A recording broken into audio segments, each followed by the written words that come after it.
Hi, everyone. It's Dr. Mary with Four Points Family Chiropractic. Thanks for tuning in to our Facebook Live on the microbiome. If you have any questions, just go ahead and drop them in the comments, and we will go ahead and try to answer them as we go. Although sometimes I have trouble seeing what the comments are. Um, I see it down at the bottom, but we'll try as we go. So, the microbiome, it's probably best to kind of define it first. It's a word that gets thrown around a lot, but generally, what it's talking about is all of the viruses, the fungus, the phages, and the bacteria that colonize your body. And it's all over your body: eyes, sinuses, your skin. What we'll be focusing on today mostly is the gut, because that is the part that talks most to your nervous system and to your immune system. So that's what we're going to be focusing on today. And when I talk about it being the third brain, I'm kind of referencing it in relation to the nervous system generally. So we have the brain we think about as the brain, right? Up here in our head, in our cranium. And what I'm referring to there is basically the frontal lobe, your executive function, decision making, knowing what to do, when to do it, making choices. And then when I talk about your nervous system, it's the peripheral nervous system. So that the integration between those two are what we as chiropractors work with the most. And what I mean there is your nervous system kind of functions on its own in the periphery. So, for example, if you reach out and you grab something hot, your body yanks back before you even have a chance to think about it. Um, my favorite personal example is this summer I was out doing some weeding in the yard, and I was halfway across the yard before I realized what had happened, and it was because there was a massive snake right next to me, and my body did not care what my brain thought. It just moved me across the yard. So all of that's that part of the nervous system. So when I talk about your brain, it's your gut, it's the enteric nervous system. And that's basically the part that is giving feedback to your brain about what's going on in your gut. And it actually ends up doing quite a bit. It controls a lot. So when we talk about the microbiome colonizing the gut, it's way more than we think it is. Fun fact: your microbiome outnumbers the cells in your body by about 10 to 1. And if you look at genetics alone, it's about 150 genes per R gene. So your microbiome is actually almost 3 pounds of weight that you carry in your body. And it controls a lot of what we do, which is kind of hard to wrap your mind around, but it's almost like having a little symbiotic relationship with a part of your body that a lot of people don't know exists. So the first secret here is that the gut, the microbiome, and the brain are all connected. It's really one system. If you've spent any time in our office or you've talked to pretty much any of the doctors, you know that that's how the whole body is. It's one system. When we treat you, we're not just treating one thing, we're treating you as a whole organism. And that's really how we have to conceptualize treating the gut and the brain. Because when you have an issue with the microbiome, the way it can show up is problems like brain fog. It can show up as IBS, acid reflux, sleep issues, weight gain, dizziness, focus problems.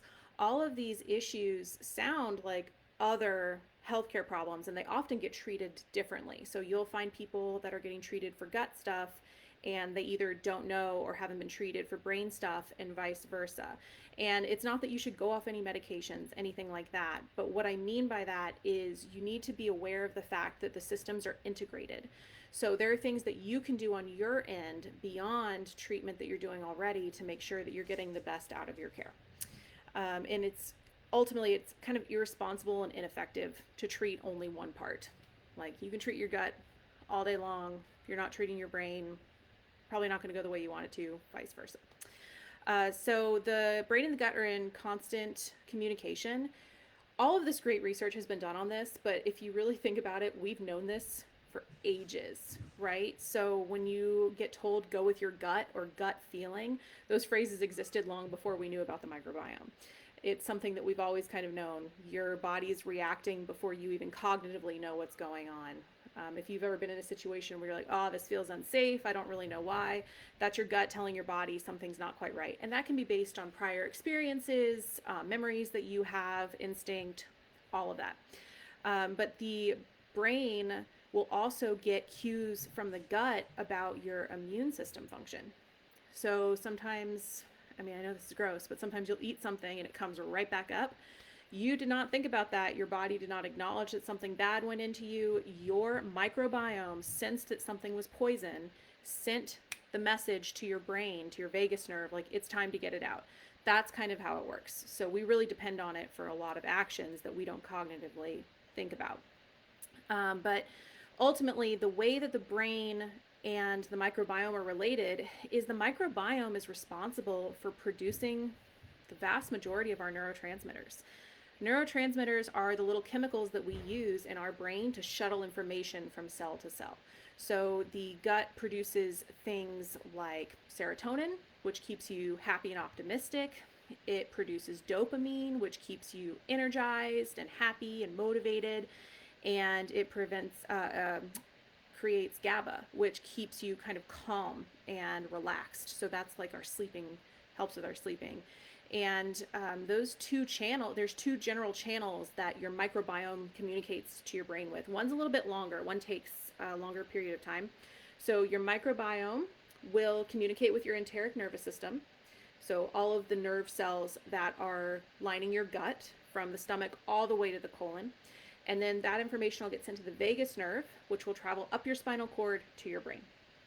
Or the microbiome will send information directly to the vagus nerve. It'll just bypass the enteric nervous system, and that'll go to your brain, and then you'll react. And that's that kind of food poisoning example I was using earlier. That information travels so fast to our brain that our brainstem, the part we don't have to think about, just takes over and gets anything out of us that it needs to. So in order for these systems to work appropriately, you really need to have a nervous system that's doing what it's supposed to at the speed and accuracy that you want it to. And that's where we really come in. When we're talking about vagal nerve function, the vagus nerve starts up here in the upper cervical spine. Vagus is another word for wanderer. It's the wandering nerve. It goes all throughout your digestive system. It can impact your lungs as well, your heart. But when we talk about treating the vagal nerve, when we're doing an assessment in our office, we're mainly looking in the upper cervical region.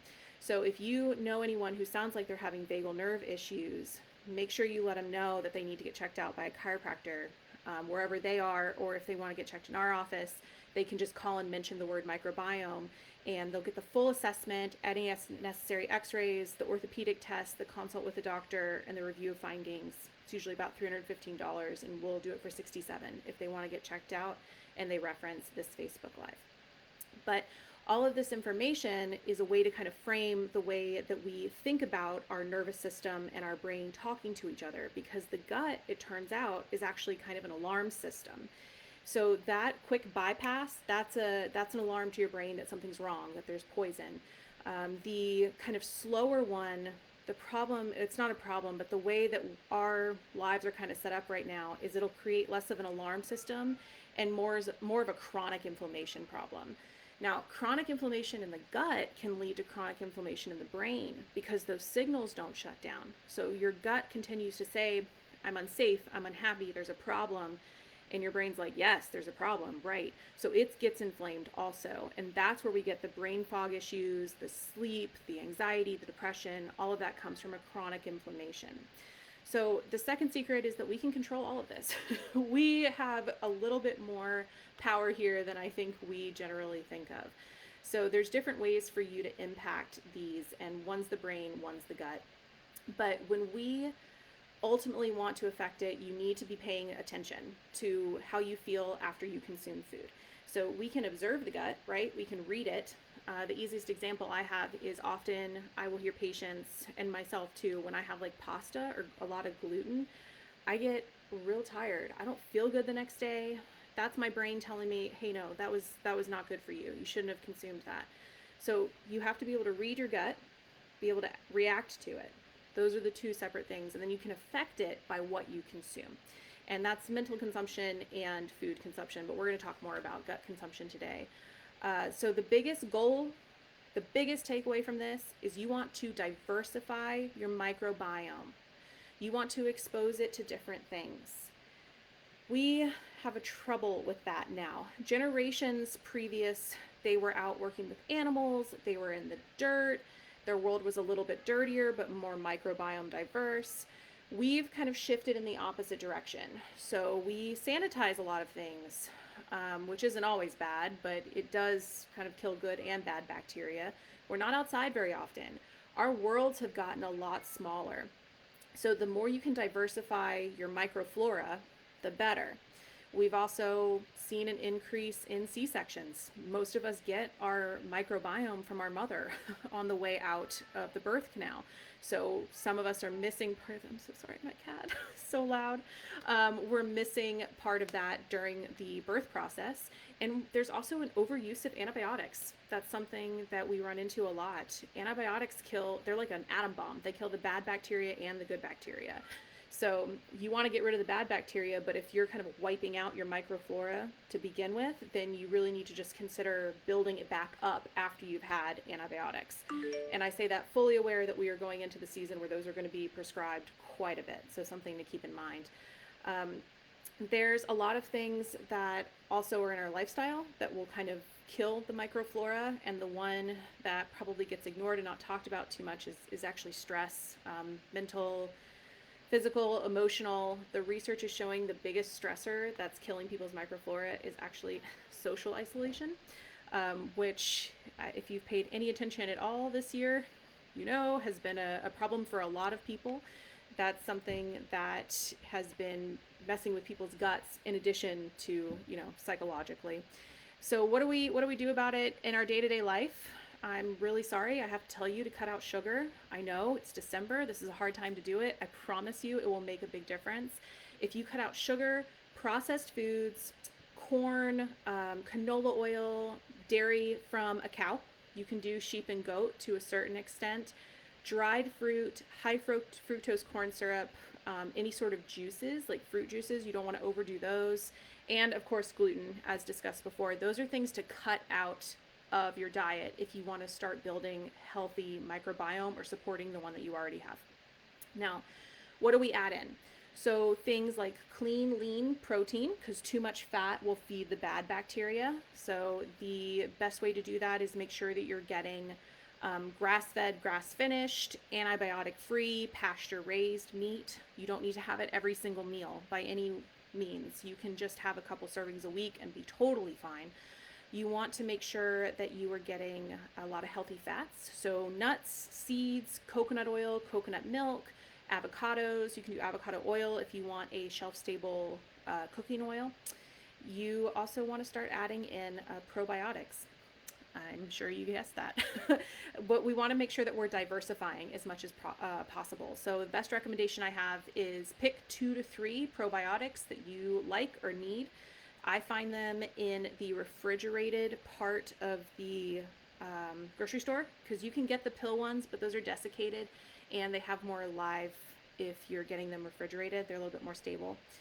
So pick 2 or 3 and switch them out every 4 to 6 months. So have a rotating lineup of probiotics so that your body keeps diversifying. It gets used to more than one type of microbiome. It's going to help you a ton. You also want to add in fermented foods. So these can be a lot of different things. Kimchi is a good one. You can do kefir, which is a fermented dairy. Again, careful with the dairy, how much you're using. You want to do things like sauerkraut. You can make your own. You can buy it pretty much anywhere now. You can get it refrigerated or just packaged.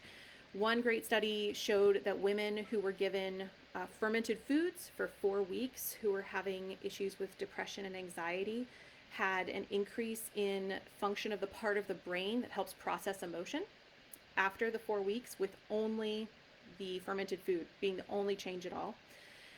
There's another one that showed an improvement of psychological like despair feeling people were having.